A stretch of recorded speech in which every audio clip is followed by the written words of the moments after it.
नमस्कार, मैं मेघा हिंदुस्तानी स्वागत करती हूँ आपका माटी के लाल पर। दो खबरें हैं, खबरों का अर्थ है, लेकिन प्रधानमंत्री नरेंद्र मोदी के लिए ये दोनों ही खबरें कैसे है, कैसे लेते हैं वो और बीजेपी के लिए कैसे है, तमाम चीजें से पहलुओं से पर्दा उठाएंगे। लेकिन सबसे पहले आपको बता दूं कि मणिपुर में स्थिति ऐसी नहीं है कि ठीक हो गई है। जो कुछ भी पिछले 1 सालों से चल रहा था उसमें कुछ सुधार आया हो, लेकिन एक बात तो स्पष्ट हो गई है कि जिस प्रकार से मुख्यमंत्री एन बीरेन सिंह के इस्तीफे की मांग तेज थी, उसे और तीव्रता मिल चुकी है। क्योंकि जाहिर सी बात है, बीजेपी का कोई मुख्यमंत्री या कोई मंत्री भी किसी भी चीज की रिस्पॉन्सिबिलिटी ले ले, अपने आप में बड़ी बात होती है। खैर, ये बात अलग है कि कुछ कुछ मंत्री रिस्पॉन्सिबिलिटी लेने के बाद, जिम्मेदारी लेने के बाद इस्तीफे की पेशकश करती है तो बीजेपी उसको अस्वीकार कर देती है। खैर, ये सब तो राजनीति में चलते आता है। लेकिन अब भारतीय जनता पार्टी की टेंशन बढ़ा देने वाली खबरें आपको बताते हैं। खबर देखिए हिंदुस्तान की। भाजपा के 7 विधायकों ने सीएम बीरेन सिंह के खिलाफ जांच के लिए आयोग गठित करने की मांग की है। कुल 10 कुकी विधायकों ने जांच की मांग की है, जिसमें 7 सत्ताधारी दल भाजपा के हैं। अब आपको बता दूं, एथनिक लाइन में यानी नस्ल भेद में आपको किस तरीके से एथनिक कॉन्फ्लिक्ट देखने को मिला है मणिपुर में कुकी और मैतेई समुदाय के बीच में। महिलाओं के साथ जो है दुर्व्यवहार, दुष्कर्म, इस तमाम चीजें देखने को मिली है। साथ ही बहुत लोगों के घर भी उजाड़े गए हैं, उजड़ गए हैं इस सांप्रदायिक हिंसा की वजह से। सांप्रदायिक नहीं से हम एथनिक बोलेंगे तो ज्यादा एक्यूरेट रहेगा, क्योंकि यहाँ पर एक ही समुदाय, दो समुदाय जो है दो समुदाय जो है यहाँ पे मैतेई और कुकी, उन दोनों समुदाय के बीच का एक कॉन्फ्लिक्ट है एथनिक रेस पे। तो इसको लेकर देखिए, एक दो खबर है, पहले आपको दिखाऊं। ये खबर लिखा है India Poland announces strategic partnership social security pact, PM in Kuwait today, deep concern, offer all cooperation in returning peace via talks। Ukraine में जाकर प्रधानमंत्री मोदी कह रहे हैं कि वो शांति का संदेश लेकर आए हैं और पूरा प्रयास करेंगे कि शांति को फिर से जो है स्थापित किया जा सके। और चर्चा जो है इसकी तेज है, बातचीत तेज है और तमाम तरीके की बात जो यहाँ पे कही गई है। खबर देखिए, दूसरी खबर आपको पढ़ाते हैं। दूसरी खबर है, लिखा है Manipur conflict, leaked audio clip points fingers eight CM Biren Singh for starting violence. कुछ ऐसी वीडियो क्लिप्स, कुछ ऐसी ऑडियो क्लिप्स जो है वो लीक हुई है, और उन ऑडियो क्लिप्स जो लीक हुई है उससे एक बात स्पष्ट हो रहा है कि सीएम एन बीरेन सिंह को संदिग्ध माना जा रहा है। उन्होंने दंगा भड़काने के पीछे पूरी की पूरी साजिश करता मैं कहूं, या दंगा जहां से भड़का है उसका मुख्य जो धारा है या जो पॉइंट है, जो सोर्स है, वो बताया जा रहा है एन बीरेन सिंह। और फिर से खबर देखिए, लिखा है Manipur conflict, leaked audio clip points fingers eight CM Biren Singh for starting violence. अब क्योंकि बीरेन सिंह के खिलाफ ही ये मामला हो गया, बीरेन सिंह के खिलाफ, या मैं कहूं कि उनको मुख्य आरोपी या उन्हें साजिशकर्ता बताया जा रहा है, तो इस संदर्भ में चर्चाएं तेज हो गई। कमिटी बनी, बैठकें हुई और फिर जाके जो विधायक हैं उन्होंने इस बात के निष्कर्ष पर आए कि एन बीरेन सिंह को इस्तीफा देना चाहिए। और इसके लिए वो जो है भाजपा के ही जो है 7 विधायक बताए जा रहे हैं जो बागी हो गए हैं। बागी हो गए मतलब पार्टी से अलग नहीं हो गए हैं, पार्टी के अंदर ही पार्टी के मुख्यमंत्री के खिलाफ आवाज निकल रही है। अब दोस्तों आपको बता दूं कि ये सबसे ज्यादा खतरनाक होता है कि अगर पार्टी से कोई विधायक बागी ना हो और अपने पार्टी में रहकर ही मुख्यमंत्री या नेता के खिलाफ बात बोलता है, तो इससे वो बातें समझ आती है कि भाजपा के अंदर सचमुच कुछ कमी है। क्योंकि अगर कोई व्यक्ति, कोई एमएलए या कोई भी नेता पार्टी छोड़कर किसी पार्टी में जाता है, फिर पीछे वाली पार्टी की बुराई करता है, तो समझ आता है। लेकिन पार्टी में रहकर कोई पार्टी पर सवाल खड़ा कर रहा है, तो पार्टी में कुछ ना कुछ गड़बड़ तो है, या गड़बड़ नहीं है तो कुछ आशंका तो जताई जा रही है, और जिस वजह से गड़बड़ हो सकती है। और यहाँ बताया जा रहा है कुकी और मैती समुदाय के बीच में दंगा भड़काने में एन बीरेन सिंह का नाम आ रहा है कि वो पॉइंट है, वो सोर्स है जहां से दंगा भड़का है।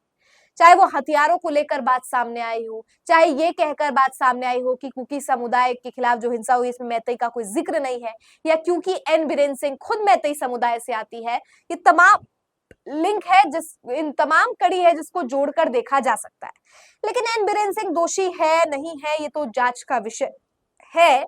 लेकिन जो सोचने वाली विषय वो ये है कि प्रधानमंत्री पोलैंड जा रहे हैं, यूक्रेन जा रहे हैं, लेकिन मणिपुर में स्थिति का जायजा लेना चाहिए। यानी जाहिर तौर पर देश के लोगों ने उन्हें चुना है प्रधानमंत्री, और जाहिर तौर पर मणिपुर के लोगों ने भी वोट तो डाला ही होगा। तो क्या मणिपुर के लोगों ने जो मतदान किया है प्रधानमंत्री मोदी के लिए वो अहमियत नहीं रखता, ये प्राथमिकता नहीं रखता? क्योंकि प्राथमिकता तो यूक्रेन और पोलैंड की तरफ ज्यादा दिख रही है, वफादारी विदेशी मुल्कों में ज्यादा दिख रही है, लेकिन अपने ही लोग जिन्होंने आपको सत्ता में जो लेकर आए हैं उनके प्रति आपकी वफादारी, उनके प्रति आपकी प्राथमिकता, उनके प्रति आपका जो कर्तव्य है, निष्ठा है, वो आप नहीं निभा रहे। शायद प्रधानमंत्री मोदी भूल गए वो शपथ जो हर एक व्यक्ति जब वो एक पद, संवैधानिक पद पर जाता है, नेता बनता है, तो लेता है और कहता है कि वो सत्य निष्ठा से अपने सभी कर्तव्यों का निर्वहन करेगा। तो क्या प्रधानमंत्री मोदी कर्तव्य नहीं समझते कि मणिपुर में जो स्थिति बनी हुई है उसको लेकर खुद के विधायक अगर सवाल उठा रहे, खिलाफ है, मुखालफत कर रहे हैं, तो प्रधानमंत्री के लिए मणिपुर एक मुद्दा नहीं है, बल्कि उनके लिए मुद्दा है यूक्रेन। अब यूक्रेन क्यों मुद्दा है, वहां से कैसी राजनीति है, ये एक अलग विषय है। लेकिन फिर भी आपको बता दूं कि मणिपुर में लोकसभा, विधानसभा, ये जो सीटें हैं, ये राज्य जो है राजनीतिक तौर पर उतनी महत्वता नहीं दी जाती है। मैं कहूँ कि उन्हें, क्योंकि वो एक बेल्ट में नहीं आता है, नॉर्दर्न बेल्ट जिसे हम कहते हैं, ये ईस्टर्न नॉर्दर्न बेल्ट कहते हैं, जहां पर राजनीति तेज होती है, जिसमें उत्तर प्रदेश, मध्य प्रदेश, हरियाणा, पंजाब तमाम राज्य शुमार है इनमें। और क्योंकि वो एक अलग नॉर्थ ईस्ट का राज्य है, तो वहां ये वजह बन जाती है कि प्रधानमंत्री मोदी के लिए मणिपुर एक चिंता का विषय नहीं है। यही अगर शायद मध्य प्रदेश में कोई चीज घटित होती, उड़ीसा में होती, बिहार में होती, उत्तर प्रदेश में होती, तो शायद इसको एक अलग तरीके से भाजपा वाले खुद लेते। और मैं नहीं कह रही कि भाजपा वाले कुछ ट्वीट करते, क्योंकि उत्तर प्रदेश में बहुत सी ऐसी चीजें होती है, महिला के खिलाफ IIT वाला मामला जो है, बहुत सी ऐसी चीजें होती रहती है, लेकिन महत्वता, प्राथमिकता दी जाती कि उन पर जो है सवाल खड़े ना किए जाए। लेकिन क्योंकि ये मणिपुर है, इसीलिए यहाँ पर जो है ढीला देखने को मिल रहा है कार्रवाई के रूप में।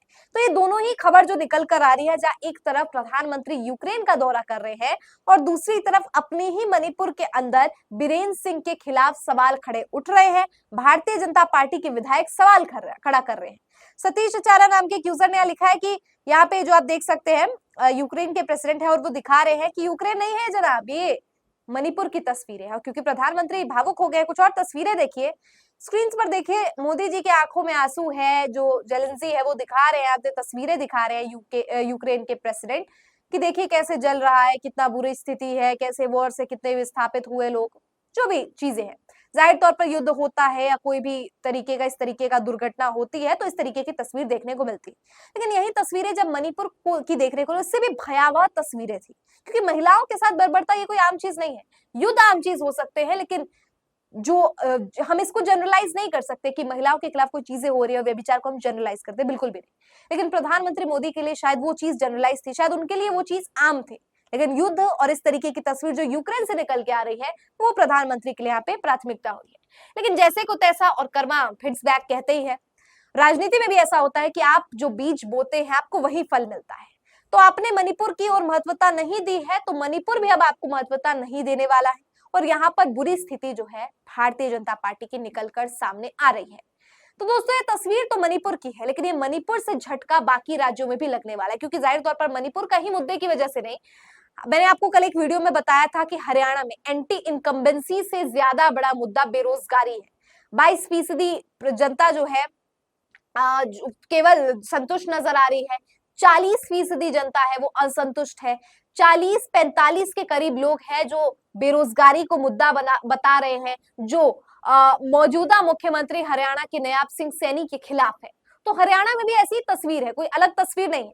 उत्तर प्रदेश में भी मैंने आपको खबर बताई थी साक्षी महाराज की, वो कह रहे हैं पार्टी संगठन के बीच का सामंजस्य सरकार और ये तीनों त्रिकोणीय मामला हो चला है और बैठ नहीं रहा। सरकार, पार्टी और संगठन के बीच का सामंजस्य नहीं बैठ रहा। वह RSS हिदायत दे रही है कि पार्टी के खिलाफ और नेता के खिलाफ बोलने से बचे। उत्तर प्रदेश की स्थिति हो, हरियाणा की स्थिति हो, मणिपुर की स्थिति हो, झारखंड में चंपई सोरेन के साथ मिलकर हेमंत सोरेन का जो गद्दी है उसे लेने का प्रयास भाजपा ने किया, वो भी विफल हो गया। महाराष्ट्र में लोकसभा चुनाव में कितना बड़ा झटका लगा है, अब उनसे जो है कॉम्बैट करने के लिए बीजेपी नई नई रणनीति बना रही है, वो भी असफल नजर होते हुए आ रहा है। कॉर्पोरेट्स की अगर मैं बात करूं तो गुजरात में जो कॉर्पोरेट्स है वहां पर बीजेपी हार रही है। मुंबई और गुजरात फाइनेंशियल कैपिटल माने जाते हैं और सबसे रिचेस्ट स्टेट माने जाते हैं। अगर वहां से बीजेपी को खबर आ रही है बीजेपी के लिए बुरी खबर, तो फिर तख्ता पलट दिल्ली में भी इसका असर देखने को मिलेगा। तमाम राज्य है, विधानसभा के चुनाव भी है, और ऐसे में जो स्थिति बीजेपी की नजर आ रही है उस पर आपकी क्या राय है, कमेंट में बताइए। फिलहाल मुझे दीजिए इजाजत और देखते रहिए माटी के लाल। धन्यवाद।